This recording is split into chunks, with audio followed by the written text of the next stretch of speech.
ఒక్కప్పుడు ఒక పెద్ద రాజ్యం ఉండేది. ఆ రాజ్యంలో ఒక మంచి మనసున్న రాజకుమార్తె ఉండేది. ఆమె పేరు అనన్య. అనన్యకు జంతువులంటే ఎంతో ప్రేమ. ప్రతిరోజూ ఉదయాన్నే తోటలోకి వెళ్లి పక్షులకు ఆహారం పెట్టేది, మొక్కలతో మాట్లాడేది. ఒక కఠినమైన వేసవికాలం రాజ్యాన్ని కబళించింది.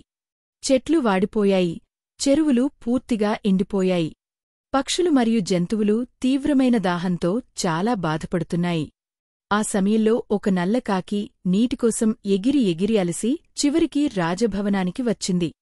అది రాజకుమార్తెను చూసి కావ్ కావ్ అంటూ నీటికోసం వేడుకుంది.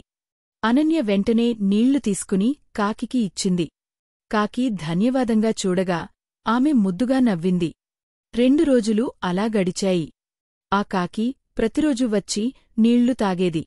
అనన్య తన చేతితో విత్తనాలు కూడా పెట్టేది. ఆ మధ్య ఇద్దరి మధ్య స్నేహం పెరిగింది.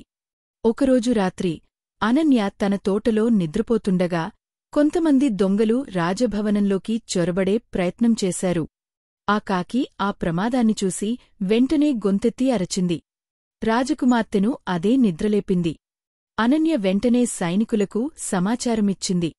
వాళ్లు వచ్చి దొంగలను పట్టుకున్నారు.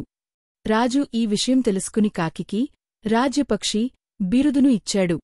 అనన్యను ఆ దయ, పంచుకోవడం, ప్రేమతో ప్రజలందరూ పొగిడారు. నీతి: ఎప్పుడూ దయ చూపించండి. అది ఎప్పుడో ఒకరోజు మీకే రక్షణగా మారుతుంది.